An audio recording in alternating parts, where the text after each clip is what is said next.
It's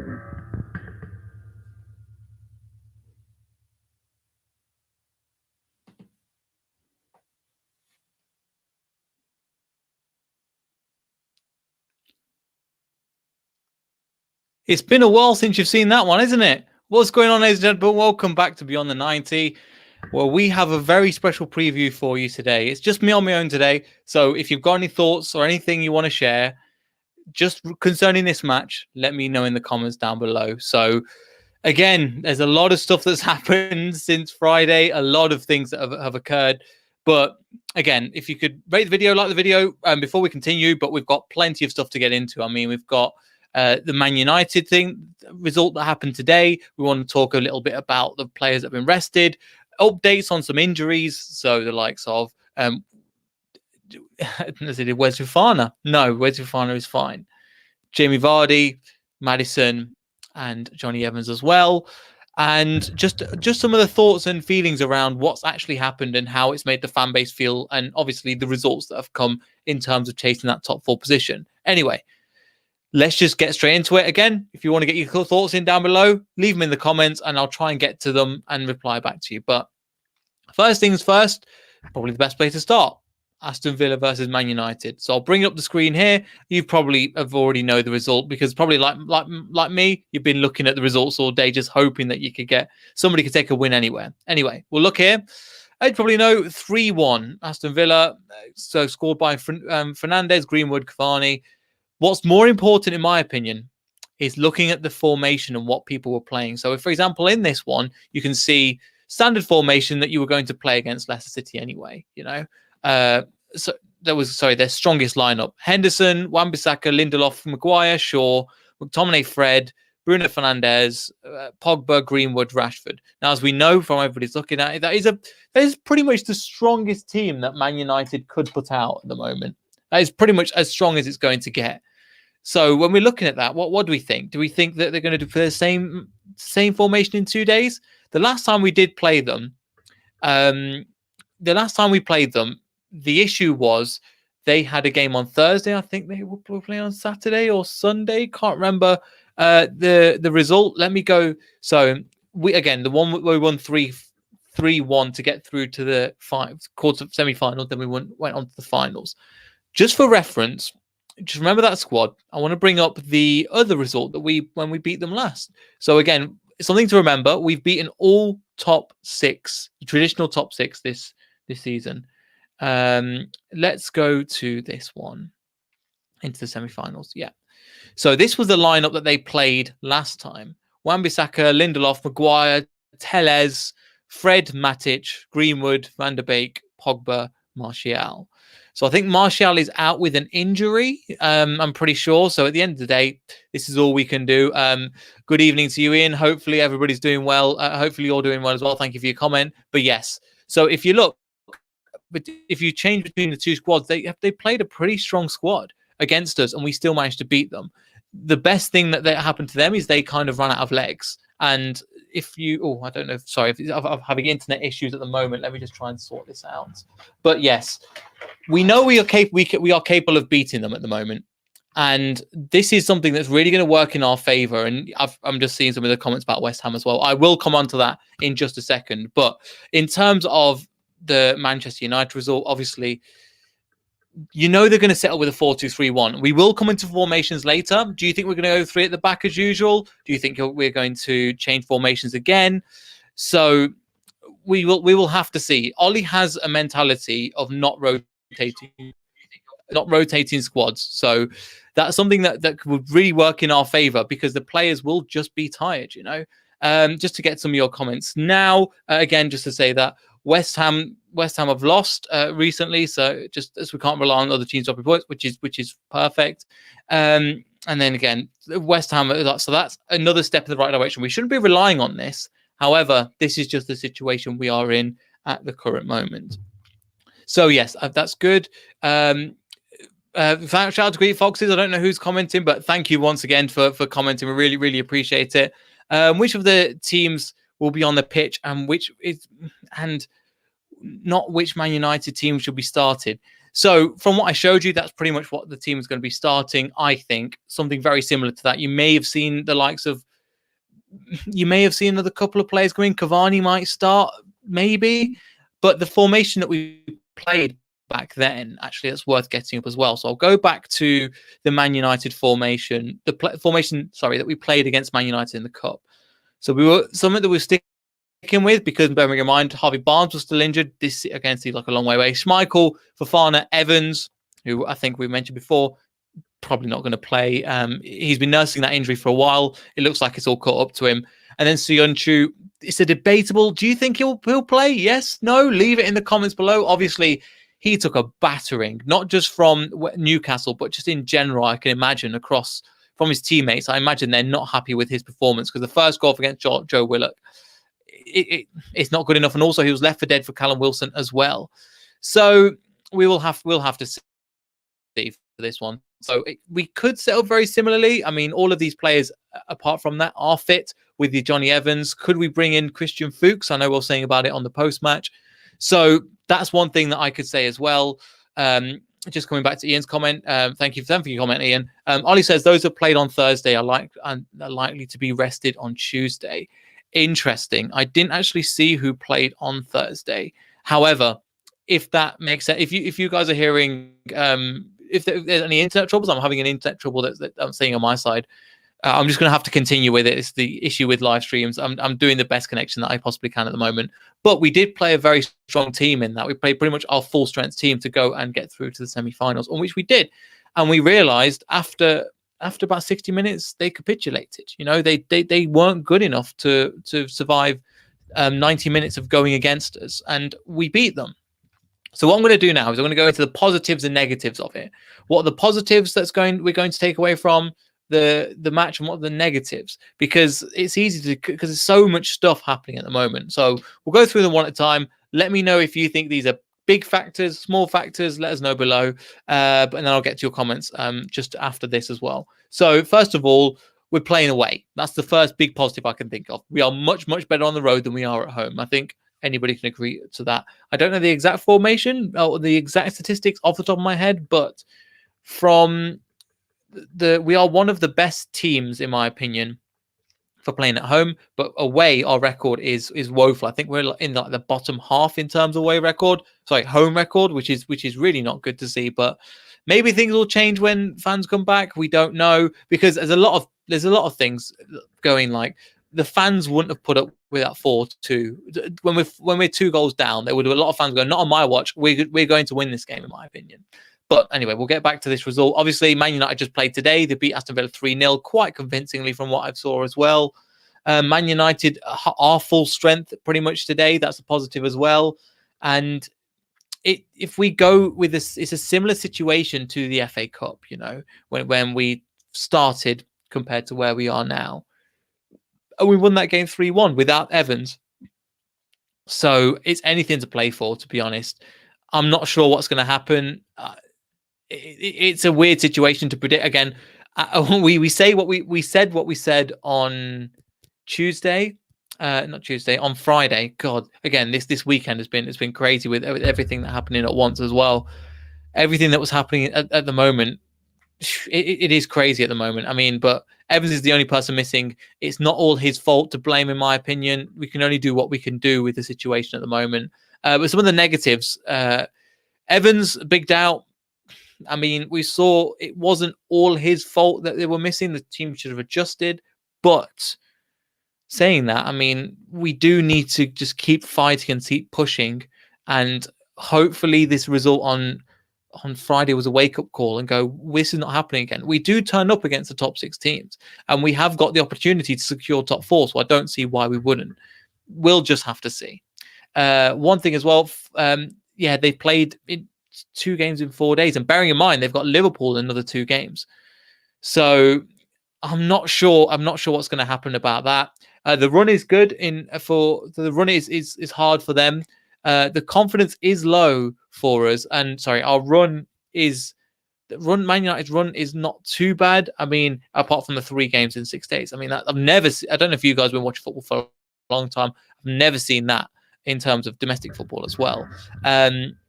the run is unbelievable in terms of how hard it's going to be. I mean, Chelsea are firing. I mean, there's an argument to say that they're the best informed team in Europe at the moment. We've got them once in the cup and once in the semis, in the final. And so that's the only thing that I've got at the moment. So anyway, well, I want to move it on to something a bit different, something that I've not brought back in a while, because we said we don't need to change formation, we'll be fine. And then we got spanked 4-2, and then we go, right, something has to change. Ian says it here. I think we'll go to a back four with if Evans is out, and that's what I'm thinking as well. Let me get up the formation that I think that we will play, because it's something that I've been experimenting with in terms of what are we actually going to do? How can this work? Who would we bring in as a replacement? So let me get it up now. So obviously we'll start there. Schmeichel has to start. I don't think anybody's got any question about that. So I thought, what formation we play? So this is kind of a 4-3-3/4-2-3. Sorry, 4-4-2 diamond. So what I'm thinking, I put Albrighton back in the team because I think he can do a job. You know what he's going to get. He'll run himself into the ground for the team, and then we could always stick on Ricardo for the last 30 minutes if we need that directness. Ricardo didn't look great. I think anybody can agree. He didn't look great against Newcastle, and I'm hoping this formation could work. Castagna, I don't think he did too bad a job, but again, the team in general wasn't very good. Then what I've done is this is the two formations I could think of. One of them is this. So like a 3-4-2 with Christian Fuchs at the back. So Christian Fuchs has that leadership. He was the captain of Austria. He's done his work for Schalke. He knows how to manage a team. He knows how to win as well, more importantly. He's played in the Champions League with us. He's played in the Premier League with us. You look at the back three that was playing when we played against, what's the name? Leeds. We had Wesley Fofana, James Justin, I know who's injured at the moment, and Christian Fuchs, with Luke Thomas on the left and somebody else. I think it was Albrighton on the right. So it shows you that with a makeshift backline, we can do okay. But I think I agree, Ian. We're going to move to a back four. So the back four I've put as that. I know we've not really got an out-and-out left back that's going to start, because that's the problem I think we have at the moment. Luke Thomas will get there eventually, but he's not quite at the level that we need, especially with the likes of top opposition. Castagna on the right, I think, makes sense. And then the middle three, I've put Pratt in, partly because if we're playing the back three, we're going to need somebody that's going to be running around the pitch and just giving the legs. And I think this is where Pratt comes in brilliantly. So I'd play him alongside Tielemans in that middle of the park.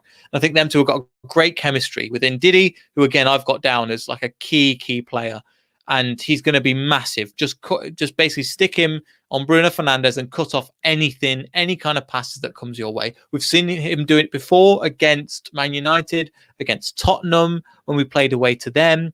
So this is kind of the formation that I could think of as well. Maddison, I decided to leave in the squad. I know he's not great, and we've got Perez, but I still think Maddison is that flair player that in games like this we need. Iheanacho and Vardy, I think them two speak for himself. I know Vardy's not been doing that well, but this is a formation that I think. I don't know what you guys think. The comments gone crazy, but Yeti Boy goes, we'll play Casper, Castagna, Johnny. So you play Thomas on the right. As a back three, I'm thinking.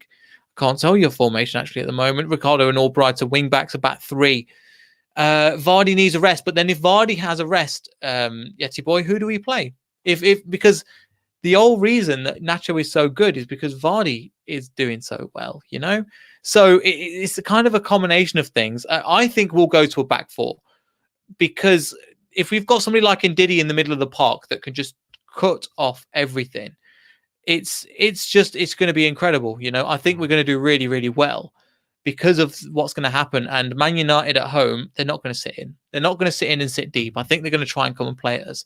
And if we could just replicate what we did at their ground, I mean, that's going to look massive for the table if we can get some points at Man United's ground. And Man United are terrible at home in the same way that we were terrible at home. You know, I think I pulled up a statistic earlier. Let me just find it. It was quite a few messages ago. I want to bring it up in terms of, yes. So the games we've lost so far at home: West Ham 3-0, Aston Villa 1-0, Fulham 2-1, Everton 2-0, Leeds 3-1, Arsenal 3-0, Manchester City 2-0, and Newcastle 4-2. So we have lost them quite a bit, but the fact that we're playing away, I think, works in our favour massively. The fact that Man United have had to travel to Villa Park and then go back home on that day is going to have an impact, in my opinion. Good evening to Doug. Hope you're doing well, mate. I don't know why you can't see anything. Mohammed, everything seems to be fine. Good evening, Diego Cantu, wherever you are. Hope you're doing well, mate, as well. Just having a look at some of the comments as well. Fuson played in Angers. He's too slow to play against Greenwood and Rashford. Yes, but at the same time, it's not about if we want pace, then you've got Fofana. But it's not the pace that was the problem. The playing the higher line against Newcastle. I mean, watching Match of the Day recently, I was like, my God, how high of a line were we trying to play? It was a bit silly at times how high we were pushing up. And then Söyüncü gets taken to the floor, and then we come out. I agree that I think you can play a back three, but you've got to play Fuchs on the left, and then Söyüncü through the middle. That's the problem. And then Luke Thomas out wide. It's a strange one. Diego Cantipus again. I want to see a back four for ages. Only reason because back three because of Barnes. Yep, and that was the main thinking about it. We only have two wingers. I think Under is not mentioned in this conversation. I don't think that's going to be the case. Hato puts, thanks for your comment once again. Expects Man United to rest a lot of key players Tuesday. From what Ian was saying, that's a similar thing as well. We will have to see. Some people saying that if Wes is fit, I don't think Wes is fit, and if he is, my God, he's going to get eaten alive. I mean, he got eaten alive by Richarlison. That was last season, and that's the reason why he was dropped. Now, I think is the time to kind of go right. Wes Morgan can't play unless it's against like a likes of Burnley, for example. That's the game where I want to see him in. Oh, interesting. Thank you, Doug. Harry Maguire's injured and missed the game against Leicester, but that means Eric Bailly steps in, who I think it could be interesting to see what happens. Bailly is good. We could play again. There's some interesting things. Ian says we could play a diamond with midfield two up top. That's what I'm thinking. And if you want to play a diamond, who comes into that midfield? For me, it's Dennis Pratt. I can't really see Perez playing in that position. He plays more as a cam and up front. We've tried to play him out wide, it doesn't work. So with that winger position, so we might as well utilize.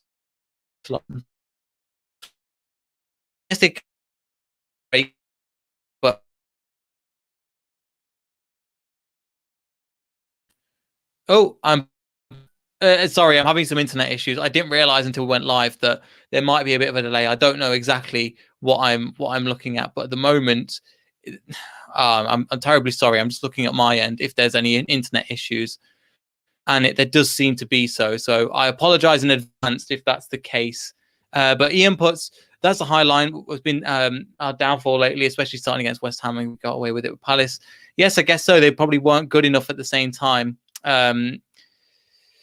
But sorry, I'm just looking at the internet issues at the moment, and it is a bit of a nightmare. I'm sorry about this. I've got everything plugged in as best as I can do at the moment. So yes, this is the thing at the moment. I'm not trying to do score predictions, but how confident are we going into this game? You know, there's definitely something that I want to watch as well. Is that if anybody's got an athletic subscription, I recommend reading the Rob Tanner article where it was. Let me find the exact name of the show. Let me find it 1 second. It was something that I was reading. It was about Leicester City have the talent, but now they need the mental fortitude, and I think that's what it is. Player for player, we can match up to Man United and do quite well, but at the same time, what can we do in terms of? I'm sorry, I'm so lag, but the internet, with the problem with the internet at the moment, there's not really much I can do. Everything seems to be fine on my side, and just the internet's playing up a little bit. Anyway, you might as well turn this into a podcast and lift it later. Anyway, so I'd recommend reading the Rob Tanner article on that. And Nacho hat trick. I mean, that would be fantastic. He scored 2 against them. Why not up it to 3? That would be cool in that perspective as well. But apart from that, if there's any other comments, let us know. I see the view dropping as well. So I'm going to end it here, guys. But thank you so much for the good Tony as well. Thank you for commenting on Facebook. If you want to check out our social medias, you can see them above.